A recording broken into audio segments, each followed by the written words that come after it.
Amigas y amigos, muy buenas tardes tengan todos ustedes. Los saluda con el afecto de siempre José Manuel Villalpando aquí una emisión más de su programa, La Historia que Quiero Vivir, que se transmite a través del canal de YouTube, valga la redundancia, de José Manuel Villalpando. Y ya saben ustedes que está disponible el programa que corresponde a cada semana, exactamente los sábados, a las 5 de la tarde en punto, a las 17 horas, es el momento en el cual se sube en este canal de YouTube, el programa que corresponde a cada 8 días. Por supuesto, en este canal, ustedes pueden encontrar literalmente centenares de programas anteriores que están disponibles para todos y para todas ustedes en el propio canal y que pueden ustedes escucharlos, verlos cuando quieran, cuando gusten, cuando tengan ganas. Eso sí, el programa que corresponde a cada semana, los sábados a las 5 de la tarde está disponible. Y aprovecho, además de desearles un buen año como ya lo hicimos en ocasión pasada, lo reitero naturalmente, les recuerdo que este programa, pues, se debe a ustedes. Les agradezco muchísimo su presencia, su compañía, los likes que le dan, porque precisamente el entusiasmo de ustedes es el que me motiva para seguir platicando, hablando, recordando nuestro pasado, en una emisión que no tiene ningún interés utilitario, económico, que no está monetizada, como se dice, ni nada por el estilo. Al contrario, es por el gusto y la pasión de hablar de historia. Eso sí, les reitero como siempre que están disponibles las vías electrónicas que permiten comunicarnos, bien sea a mi correo villalpandohistoriador@gmail.com, a mi página de Facebook Villalpando y la Historia, o también en los comentarios que permite este propio canal de YouTube. Amigas y amigos, si les parece a ustedes bien, vamos a dar inicio al programa de hoy. Y para esta ocasión, y como siempre sucede que tenemos temas de coyuntura que debemos platicar y recordar para darle un sentido histórico de contemporaneidad,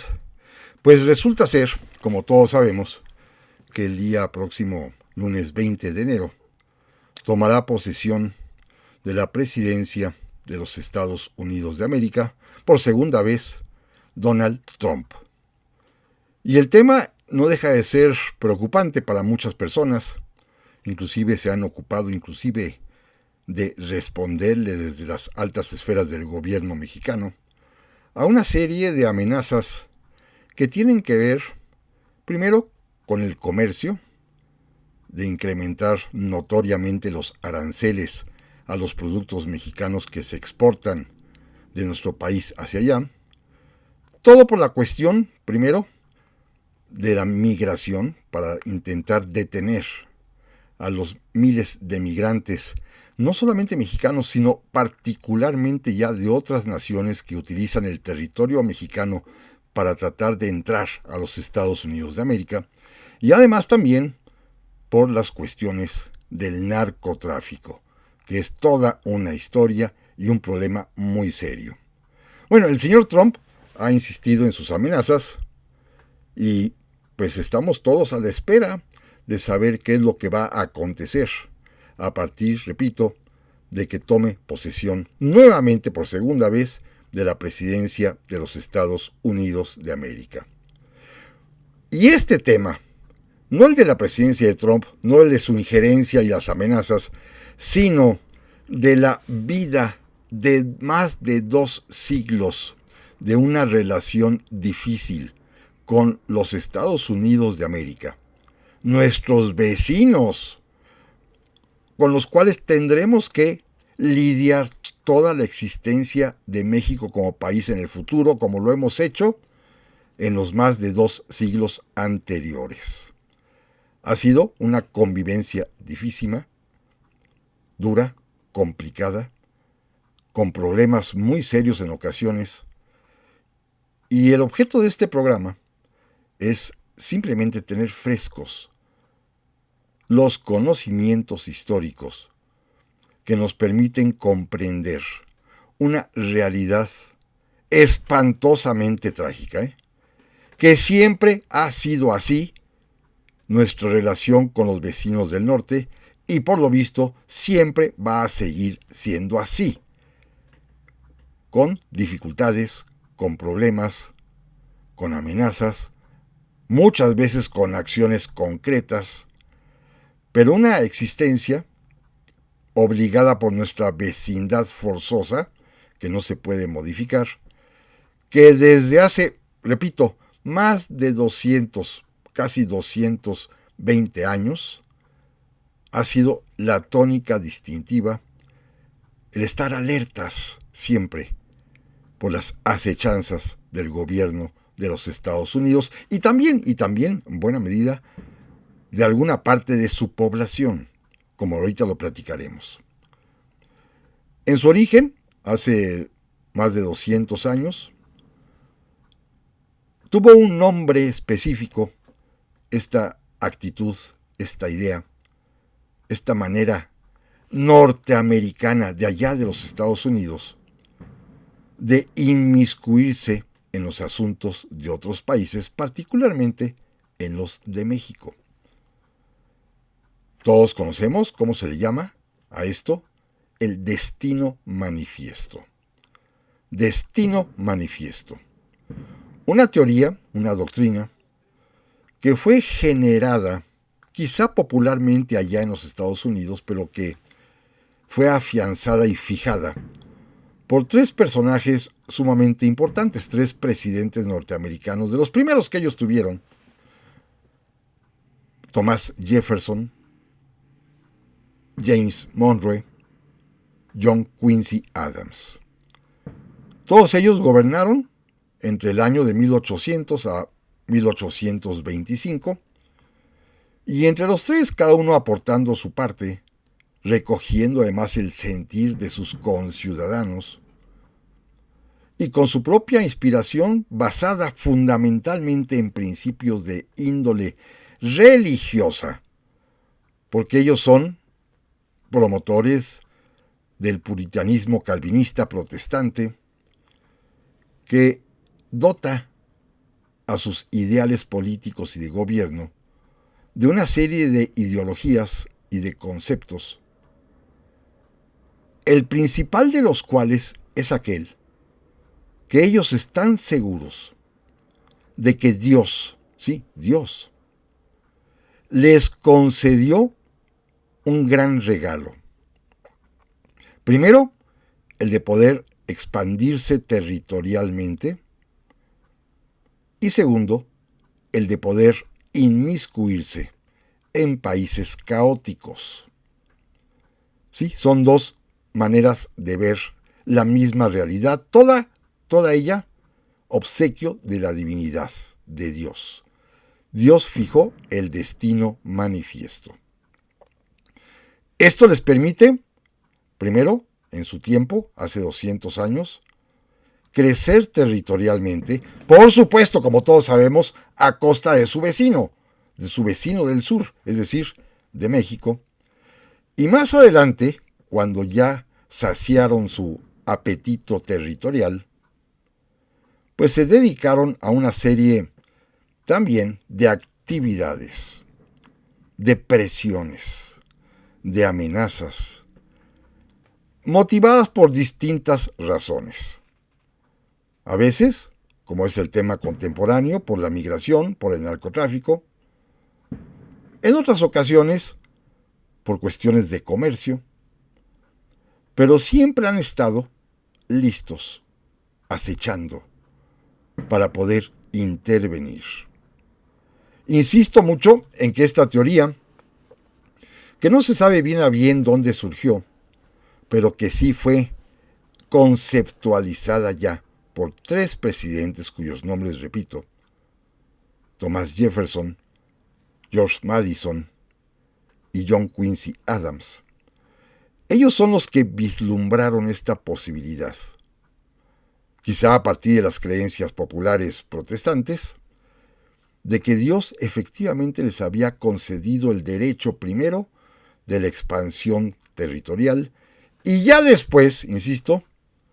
el de poder inmiscuirse en los países caóticos.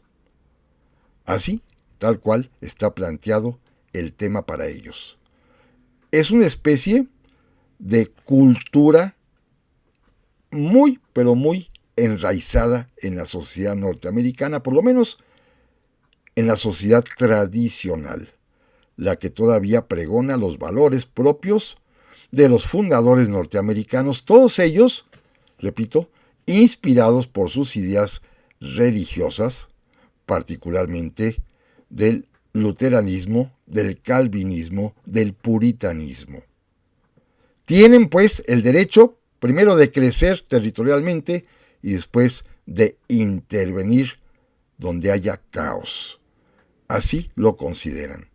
Eso es algo que han creído a pie juntillas desde el momento mismo en que tuvieron oportunidad de entender que estaban listos y dispuestos para crecer primero en materia territorial y después influir económicamente, comercialmente, pero sobre todo para poner orden. Siempre con un pretexto, llevar el experimento de la libertad, de la democracia al estilo de ellos, de los valores propios de su cultura. Inclusive, John Quincy Adams llegó a decir claramente que se trataba de llevar a esas otras naciones en problemas los beneficios de la lengua inglesa, de la cultura pues calvinista, luterana, puritana, y además también el beneficio de la libertad democrática como ellos la han manejado. Tenían pues muy claros su proyecto. Claro, a lo largo de 200 años fue evolucionando y fue variando según las circunstancias ya acomodadas por varios presidentes norteamericanos en su momento, que muchos de ellos estuvieron listos, teniendo a México en la mira, que es lo que nos importa a nosotros, para intervenir. En otras ocasiones, también hay que reconocerlo, hubo momentos en que presidentes norteamericanos con más sensatez, quizá con más sentido común, quizá con una benevolencia hacia México, también actuaron de manera favorable. De toda esta historia que estoy platicando simplemente en sus contextos nada más, pues tendremos que entrar a algunos detalles para poder estar listos y preparados, recordando que esto que va a suceder a partir del día 20 de enero, cuando asuma la presidencia de su país Donald Trump, es algo absolutamente normal. Naturalmente nos preocupa a los que estamos hoy en día aquí, pero también preocupó a nuestros padres, a nosotros mismos hace 30, 40 años, a nuestros abuelos, a nuestros bisabuelos, a nuestros tatarabuelos, a nuestros chosnos, porque, insisto, llevamos más de 200 años de vivir bajo la constante amenaza y a veces, muchas veces, bajo la clara intervención. Una intervención que ocasionó en su momento pérdida de territorio, pero en otros momentos también ha sido decisiva para imponernos conductas, para imponernos medidas, para imponernos quehaceres, que ellos son los que lo deciden. Todo esto es el destino manifiesto, un tema importante en nuestra historia, un tema que triste y lamentablemente no pasa de moda, un tema que está presente. Un tema que se va a originar, que va a iniciar cuando el presidente Thomas Jefferson, allá en los años de 1803-1804, fue el primero que quiso empezar el crecimiento territorial de su país, los Estados Unidos de América, y hubo la oportunidad primero de comprarle el territorio de la Luisiana a Francia. Un territorio que, por los azares de la historia, había pertenecido a España y que en el año de 1800 el rey Carlos IV había decidido cedérselos a Napoleón Bonaparte, quien pues estaba contento por adquirir una provincia en la cual se hablaba francés, porque Luisiana había sido descubierta y colonizada por los franceses allá en el siglo XVII, al igual que el Quebec en Canadá, pero que en realidad no les servía de nada, porque no podía ni disponer de los recursos que había en la Luisiana por el bloqueo a que lo sometieron los ingleses. Y pensando mejor hacer negocio, decidió venderle ese territorio a los Estados Unidos de América, gobernados por el presidente Thomas Jefferson. Va a ser la primera adquisición territorial más allá de las 13 colonias originales con las cuales surgieron como país independiente los Estados Unidos de América. Fue el primer crecimiento físico en territorio a partir de las 13 colonias. Ya que platicamos un poquito de Quebec, vale la pena también señalar que, como todos sabemos, Quebec es parte de Canadá. Canadá, que es un país independiente que pertenece a la Comunidad Británica de Naciones, y a este país, por cierto, también Donald Trump ya les lanzó una advertencia o amenaza, igualmente motivada por cuestiones arancelarias de comercio, pero se atrevió a decir que sería bueno que Canadá fuera el estado 51 de la Unión Americana, cosa que los canadienses por supuesto no recibieron nada bien, porque primero debemos recordar que Canadá en realidad son dos naciones en una sola. La que tiene su origen en Inglaterra, con británicos que la fueron a colonizar, donde se habla inglés, tanto en la costa este como en la costa oeste, en el Océano Pacífico, y una parte en medio, el Quebec, donde se habla francés, y que había pertenecido a Francia y que lo había perdido con Inglaterra. Sin embargo, los ingleses respetaron la soberanía quebecoa, les permitieron el uso del francés, les permitieron también practicar la religión católica, pero con el compromiso de mantenerse unido a la provincia de Ontario original, la Canadá británica. Ya después crecería a otros segmentos también de habla inglesa. Bueno, Canadá no fue tocada por los nuevos Estados Unidos porque desde 1786, cuando se firma el Tratado de Paz, por el cual Inglaterra reconoció ya la independencia de Estados Unidos, los propios Estados Unidos se comprometieron a respetar al Canadá. Así que, de pronto, los canadienses de hoy en día, en 2025, están alarmadísimos, porque después de casi 250 años de que su territorio ha sido celosamente respetado por los Estados Unidos de América, ya Donald Trump lanzó una advertencia, quizá como broma, pero una advertencia que ellos se tomaron con mucha seriedad, de convertir al Canadá en el estado número 51 de la Unión Americana. Lo cual,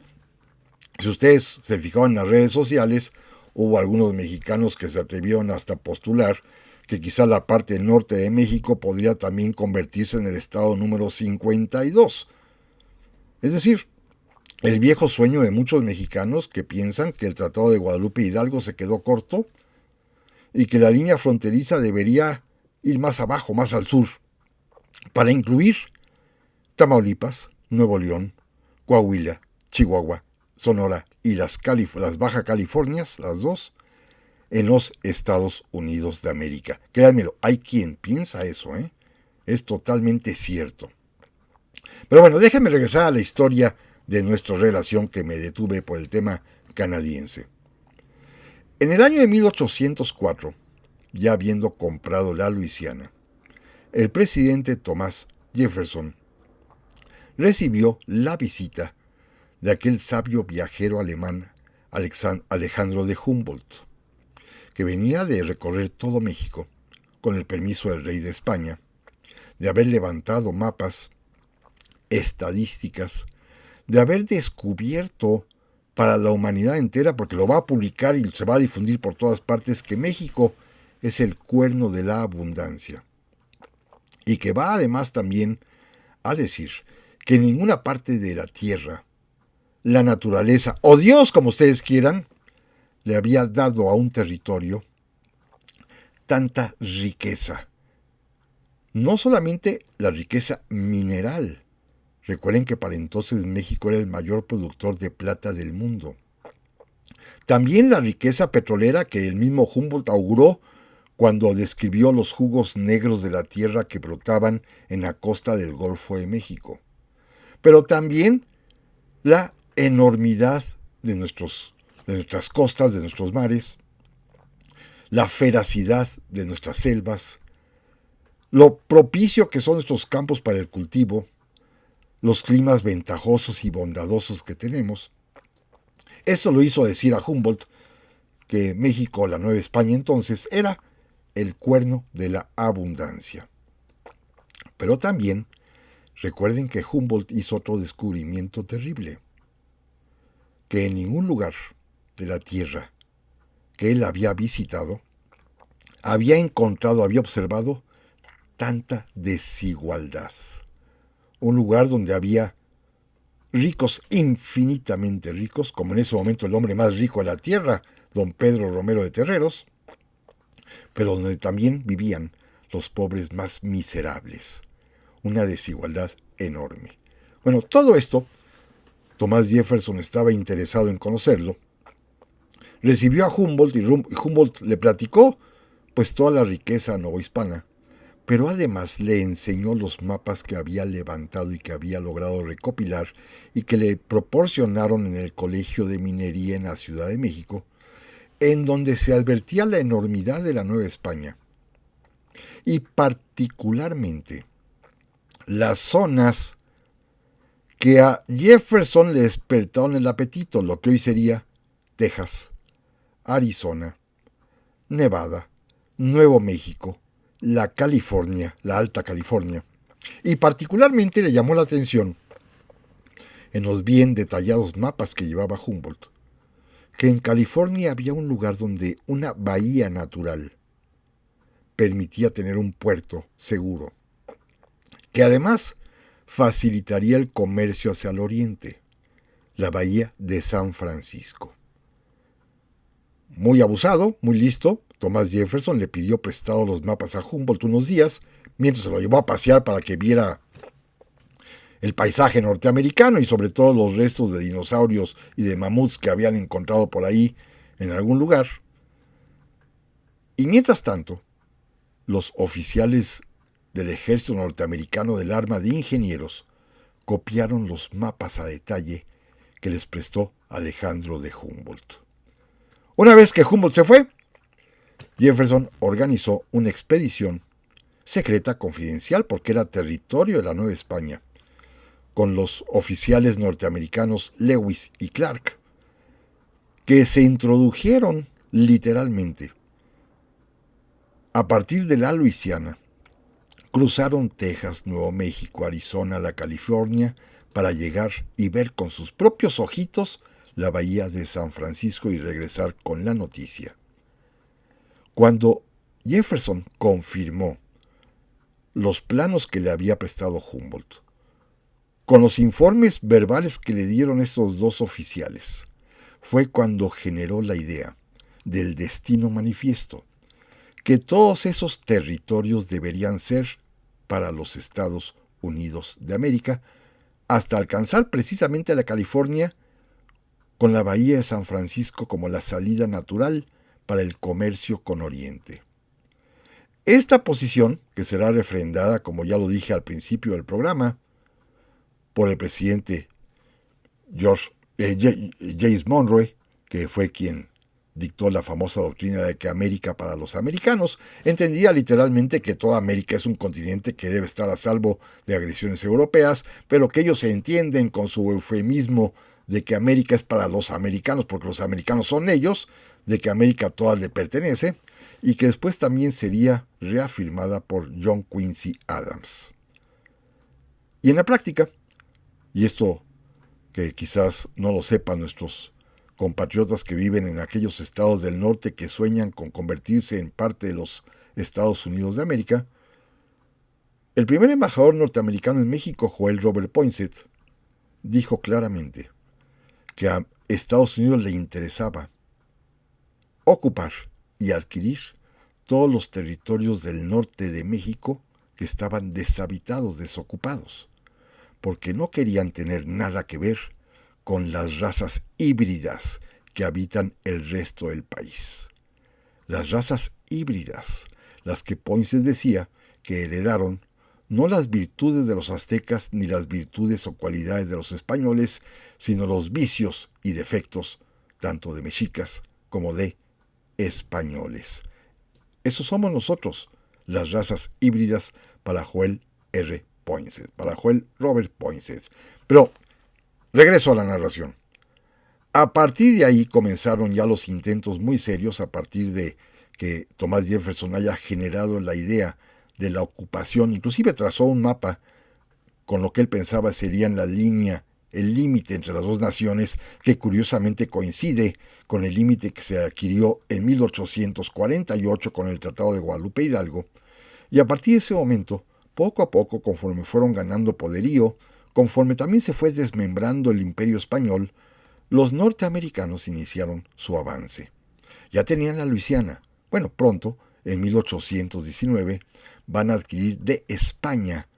una vez que ya lo habían ocupado, el territorio de la Florida. Ocuparon la Florida, la península de la Florida, con tropas al mando del general Andrew Jackson, se metieron ahí, y ya como un hecho consumado, pues España, a través del tratado Adams-Onís, no le quedó otro remedio más que confirmar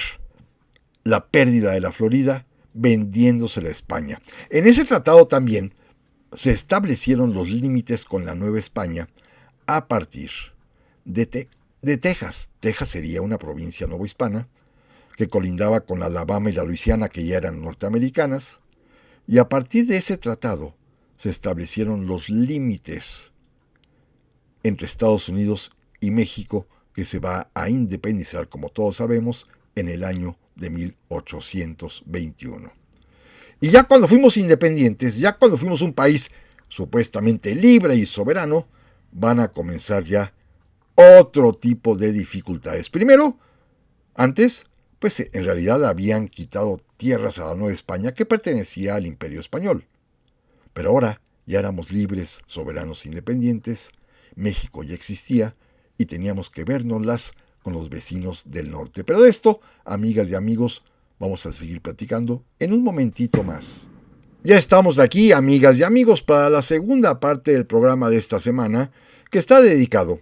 a una coyuntura próxima inminente, porque el día 20 de enero tomará posesión, como ya lo dijimos, de la presidencia de los Estados Unidos de América, Donald Trump. Y esto es importante porque a partir de sus amenazas, de sus dicterios, de lo que ha dicho, pues vuelve la preocupación mexicana por una constante histórica que por más de 2 siglos hemos vivido aquí en México, que es la amenaza perpetua, digo salvo contadas excepciones, de siempre estar atentos a lo que digan allá en Estados Unidos acerca de nosotros, porque ellos sienten que tienen el derecho de intervenir. Un derecho que decíamos hace un rato, se basa en lo que ellos conocen como la teoría o doctrina del destino manifiesto, por el cual Dios les concedió a ellos el derecho de expandirse primero territorialmente y después de intervenir en países caóticos para, en esos espacios nuevos, llevar el gran experimento de la libertad y de la democracia al estilo norteamericano. Estamos repasando los principales momentos que han marcado esta relación entre los dos países. Una relación en la cual, por cierto, siempre llevamos la de perder. Eso es algo pues que ya ni siquiera vale la pena recordarse. Y que pues se florece cada vez que hay una nueva amenaza, como es la próxima, la que viene, la que ya se nos advirtió, expresada por Donald Trump, y que el día 20 de enero, repito, tomará posesión de la presidencia. Cuando México, ya en 1821, se volvió una nación independiente, los Estados Unidos de América se apresuraron a reconocer nuestra nueva situación como nación libre y soberana y enviaron a su primer embajador. Joel Robert Poinsett. Un personaje que venía claramente a obtener un acuerdo, un tratado de límites, como él decía, que fueran más favorables a las dos naciones. Y él le expresó tanto a Agustín de Iturbide primero y después al primer presidente Guadalupe Victoria, lo que entendían por límites más razonables. Mover la línea divisoria que se había fijado en el Tratado Adams-Onís más hacia el sur, para que los territorios de Texas, de Arizona, de Nuevo México, de Nevada y de California, que al decir de Poinsett estaban deshabitados, que no producían nada, que estaban desaprovechados, pues mejor pasaran a poder de los Estados Unidos de América, quienes sí los trabajarían, porque en sus convicciones religiosas, pues el trabajo es lo que permite la salvación, y los norteamericanos estaban ávidos de hacer producir esas tierras. Además, estaban deshabitadas casi, porque ellos no querían, como lo dije también hace un momento, no querían absorber a la población híbrida, querían la zona deshabitada. Iturbide naturalmente lo mandó a volar, y Guadalupe Victoria hizo exactamente lo mismo, pero en el intermedio, la primera intervención clara que conocemos en nuestra historia, de los ardides, manipulaciones, conspiraciones de un embajador norteamericano, que habrá varias en nuestro recorrido histórico,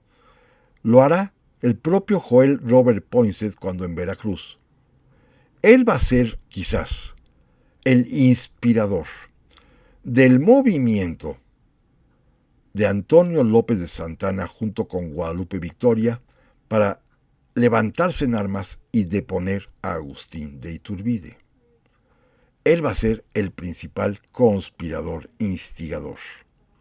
Es decir, es la primera intervención de un embajador norteamericano en la política mexicana, todo porque Iturbide lo había rechazado, y pensó con ello quedar bien con Guadalupe Victoria, quien también lo rechazó.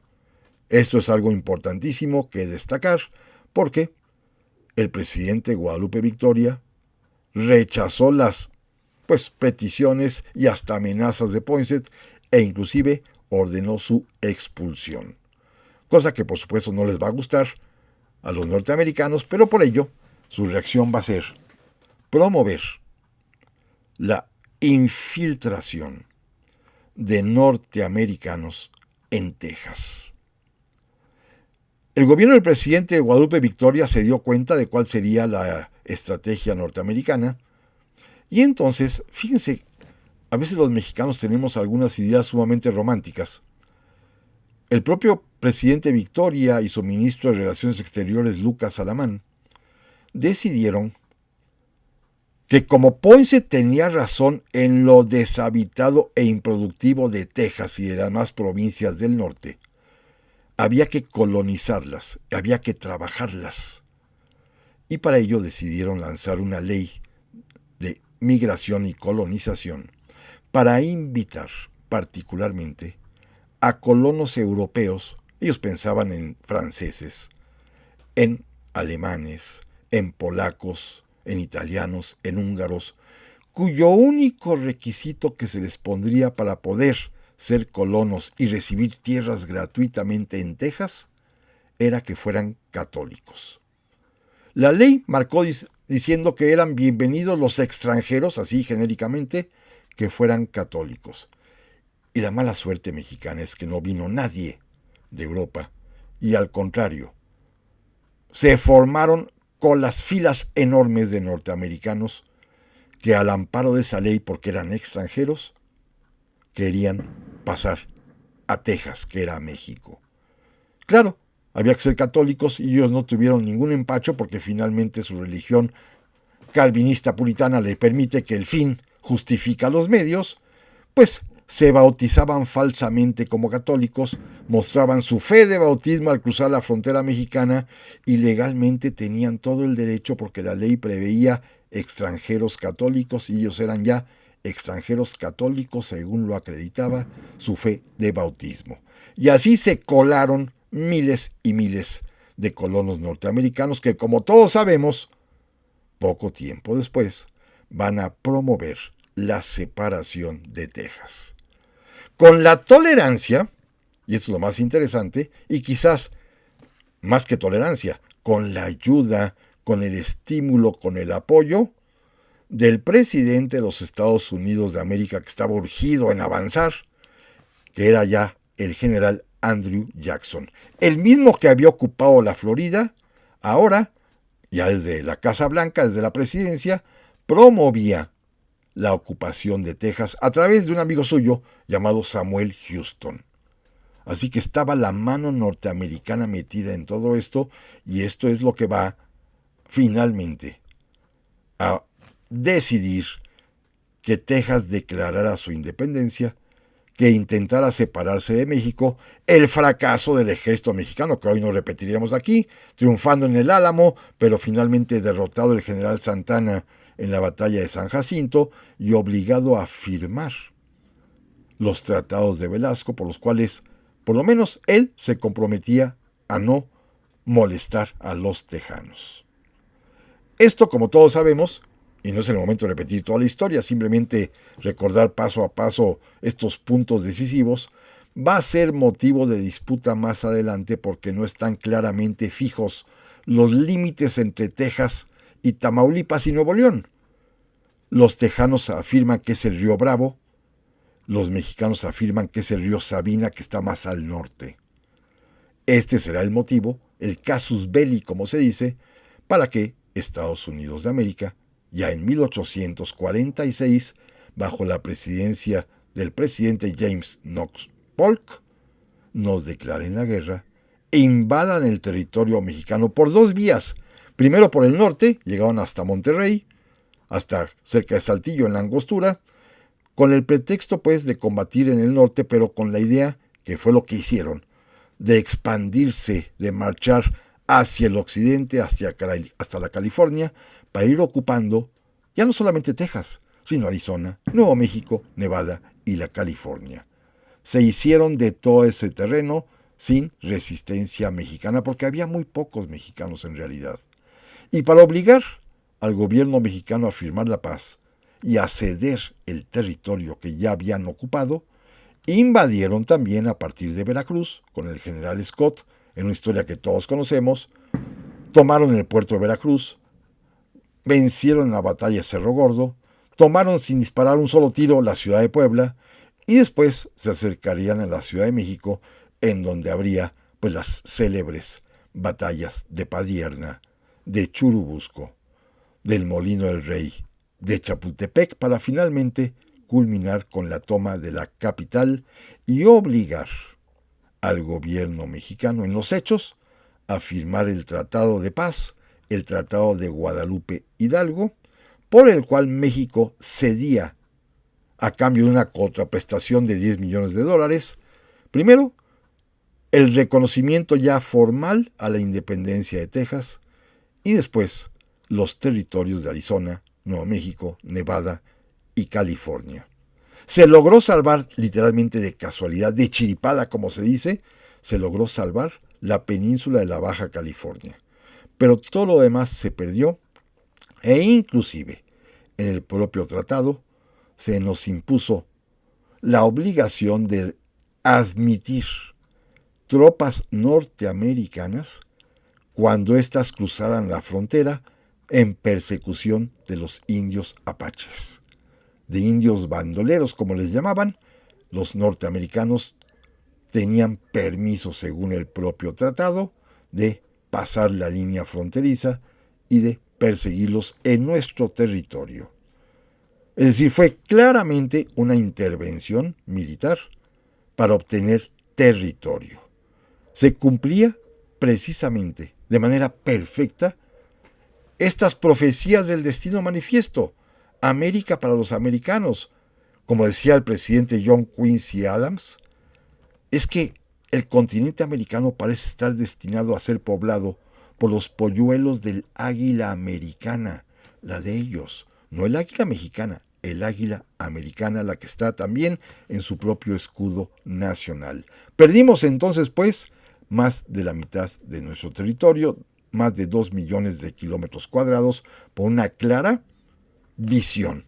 expansionista norteamericana, que no va a cesar ahí. Tendrá un punto culminante todavía en 1853, cuando todavía más otra fracción del territorio, la llamada Mesilla, cuando gobernaba el presidente Franklin Pierce y en México Antonio López de Santana, nos amenazaron con la guerra si no les vendíamos otra fraccioncita de territorio allá en el norte de Chihuahua, y México prefirió llevar ya las cosas en paz, vender la Mesilla, y perdimos, por lo tanto, otra fracción más de territorio. Ahí casi ya se dan por satisfechos, pero todavía nos tenían otra sorpresita reservada. Y es que pocos años después, en 1859, el presidente James Buchanan, aprovechándose de la debilidad evidente que tenía el gobierno del presidente Benito Juárez, que estaba refugiado en el puerto de Veracruz en plena guerra de reforma, que no tenía pues manera de salir del atolladero más que con la ayuda norteamericana. Envió a su embajador, al señor Robert McLean, a negociar el famosísimo, terrible y sin embargo, pues históricamente importante tratado de McLean-Ocampo, del cual hemos platicado ya en otras ocasiones. Por este tratado, a cambio de la ayuda norteamericana, porque Estados Unidos se comprometía a proteger ciertas partes del territorio nacional aledañas a las vías de paso que México le cedió, México, nosotros, el gobierno del presidente Juárez, le otorgaba a Estados Unidos 3 vías de paso a través del territorio nacional. Una vía iría de la ciudad de Matamoros al puerto de Mazatlán, de Matamoros, Tamaulipas, al puerto de Mazatlán, es decir, del Golfo al Pacífico. Otra más pequeñita iría de Nogales a Guaymas, allá en Sonora, y otra sumamente importante en aquel tiempo, en el Istmo de Tehuantepec, desde Puerto México, como se llamaba entonces Coatzacoalcos, en el Golfo de México, en Veracruz, hasta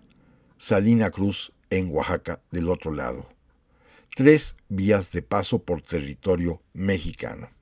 Vías de paso por las cuales los norteamericanos podrían trasladar, fíjense bien, personas, mercancías y tropas. Eran las 3 posibilidades que los propios norteamericanos plantearon en los tratados de Magleno-Ocampo para que estas 3 vías de paso sirvieran para el traslado de personas, de mercancías y de tropas. Y además también, y esto es un punto interesante, en este mismo tratado se planteó el primer tratado de libre comercio entre México y Estados Unidos con productos a tasa cero, como está hoy en día el TEMEC, y se trataba de que México pudiera exportar materia prima y que Estados Unidos exportara hacia nosotros, que nosotros importáramos productos ya fabricados. Afortunadamente, este tratado no se perfeccionó, porque allá en los Estados Unidos, si bien lo firmó el gobierno del presidente Buchanan, el Senado norteamericano lo rechazó por considerarlo que era una artimaña de Buchanan y de los sudistas norteamericanos para, con el paso del tiempo, agrandar el territorio mexicano, particularmente el territorio norteamericano a costa de México, particularmente la zona comprendida de la nueva vía de paso entre Matamoros y Mazatlán. Todo el norte pensarían, eso creyeron los senadores republicanos norteamericanos, que los sudistas querían literalmente apropiarse de esos territorios, con lo cual se expandería también la esclavitud. Esta razón llevará al Senado norteamericano a votar en contra y por lo tanto el tratado no se cumplió, no se llevó a cabo, no entró en vigor nunca, aunque mientras estaba negociando, el presidente Benito Juárez sí recibió la ayuda norteamericana consistente en que 3 barcos de guerra de los Estados Unidos, encabezados por la corbeta Saratoga, derrotaron a la escuadra conservadora al mando del comodoro Tomás Marín, que iban a atacar el puerto de Veracruz donde se refugiaba Benito Juárez. Así que hubo ese momento en el cual Juárez salvó su gobierno, inclusive se salvó de caer prisionero o de que lo fusilaran, por la intervención norteamericana en tanto se estaba negociando el tratado allá en los Estados Unidos. México obtuvo pues la ayuda de los Estados Unidos, el gobierno de Juárez, la ayuda del presidente Buchanan, aunque después el tratado sería rechazado. Luego vendrá un periodo muy interesante de paz y tranquilidad con presidentes norteamericanos que vieron con benevolencia a México. Esto es increíble, ¿eh? Particularmente 2 presidentes decidieron inclusive apoyar a México. Uno de ellos, todos hemos oído hablar de él, el presidente Abraham Lincoln, que fíjense, allá en 1846-47, siendo diputado en el Congreso en Washington, fue de los poquitos que se opuso a la guerra con México y que se opuso a aprobar el Tratado de Guadalupe Hidalgo. Abraham Lincoln defendió a México en su posición de diputado. Y el otro presidente norteamericano que también apoyó a México, nos vio con benevolencia, fue el general Ulysses Grant, que había estado en México cuando era un joven oficial también en la guerra del 47, que había participado en las batallas, por ejemplo, de Molino del Rey y de Chapultepec, y que en sus propias memorias escribió que jamás en la historia de la humanidad había existido una guerra más injusta que la que Estados Unidos le hicieron a México, porque fue únicamente por ambición territorial, por quitarnos territorio. Así que estos 2 presidentes, que fueron sorprendentes en realidad, pues van a dar la pauta para una relación un poco más tranquila, sin sobresaltos, sin sustos, tanto con el presidente Abraham Lincoln, también con su sucesor Andrew Johnson y después con el presidente Ulysses Grant, que tenían, repito, cierto afecto, cierta benevolencia, cierta amistad hacia México. Nos apoyaron, indudablemente, permitiendo además también con la presión que realizaron diplomáticamente, que Francia se retirara después de la intervención francesa, más que nada por la advertencia que le hicieron los propios Estados Unidos y ya después porque nuestras propias tropas republicanas pues fueron derrotando a los imperiales. Pero todo esto se debió, repito, a la benevolencia, a la buena amistad del presidente Abraham Lincoln, del presidente Andrew Johnson y sobre todo del presidente Ulysses Grant. Pero para cuando cambie el siglo, ya cuando estemos en pleno siglo XX, y cuando México sea gobernado por el general Porfirio Díaz, nuevamente va a haber pues este tipo de molestias, este tipo de enojos, este tipo de pues amenazas así un tanto cuanto subrepticias entre los 2 países, porque don Porfirio no quería para nada a los Estados Unidos de América. Bueno, rechazó, fíjense bien, don Porfirio rechazó celebrar un tratado de libre comercio con los Estados Unidos de América. Vino un embajador en su primer mandato, en el primer mandato de don Porfirio, y le planteó la posibilidad de que, por encargo del presidente Rutherford, se pudiera celebrar ahora sí un tratado de libre comercio, y don Porfirio dijo que no, cuando dijo aquella famosa frase de que entre México y Estados Unidos mejor medie el desierto. No quería a los norteamericanos. Lo demostró cuando prefirió que viniera más inversión extranjera, particularmente inglesa, francesa, holandesa, y claro, tuvo que admitir, porque México estaba abierto al comercio, la inversión norteamericana, pero sus preferidos eran sobre todo los ingleses. Y lo demostró con hechos a las empresas e industrias norteamericanas asentadas en México, mineras, petroleras o de cualquier índole, les aumentaba los impuestos en proporciones mucho mayores que lo hacía con las empresas, por ejemplo, las inglesas. Todos los norteamericanos estaban francamente muy molestos porque el presidente Porfirio Díaz les imponía impuestos, según ellos, sumamente altos. Hubo un momento delicado, por ejemplo, cuando el presidente Porfirio Díaz les aumentó el cobro, el derecho del agua del río Nazas a la compañía Tlahualilo, que era una compañía formada por norteamericanos que habían recibido la benevolencia del gobierno del presidente Juárez y del presidente Lerdo para venir a México a asentarse en la región de la Laguna, porque les salía más barato cultivar algodón en esa zona y no ya en los estados sureños como Georgia o como Alabama, porque allá el algodón ya les era mucho más caro, fíjense bien, porque tenían que pagarle jornales a los negros que ya eran libres, que no eran esclavos ya. Y en México, tristemente, a los jornaleros mexicanos, a los campesinos mexicanos les podían pagar menos que a los negros allá, libres en los Estados Unidos de América. Pero don Porfirio les aumentó el precio del agua del río Nazas. Eso causó un enojo enorme. Y luego hubo otras molestias. Por ejemplo, una muy famosa que todos conocemos es lo que sucedió en Bahía Magdalena cuando el gobierno del general Porfirio Díaz le permitió a Japón a que su flota, la flota que acababa de vencer en 1905-1906 en la guerra contra Rusia, en la batalla de Tsushima, que había derrotado a los rusos, la flota blanca japonesa dio la vuelta al mundo y como no recibió permiso de anclar en la bahía de San Francisco, los norteamericanos no quisieron recibir a los japoneses. Ya desde entonces había animadversión que después desembocaría en la Segunda Guerra Mundial. Los japoneses, que tenían buena relación con México, le pidieron permiso al gobierno del general Porfirio Díaz y este los concedió. Y la flota japonesa pudo anclar allá en la Baja California, en Bahía Magdalena, con el enojo de los norteamericanos, que acabaron de molestarse cuando Estados Unidos, en este papel de policía del mundo,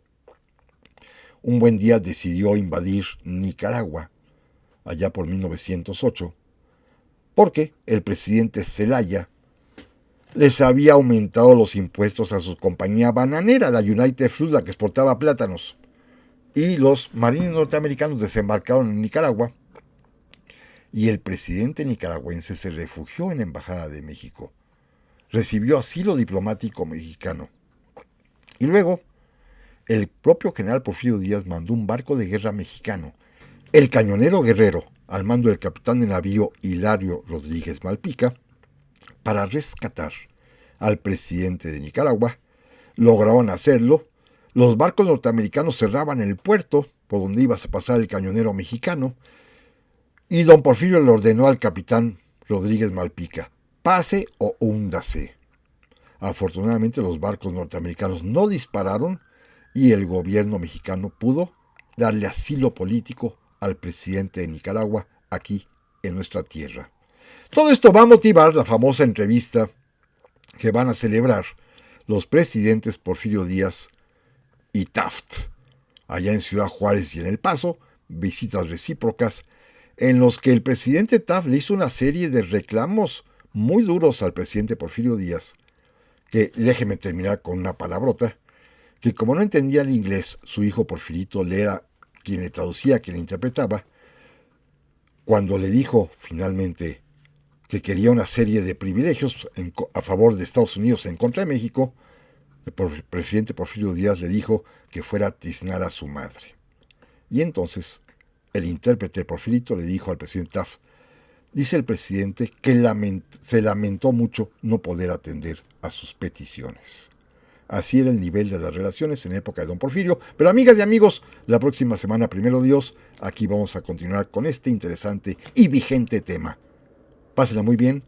y hasta la vista.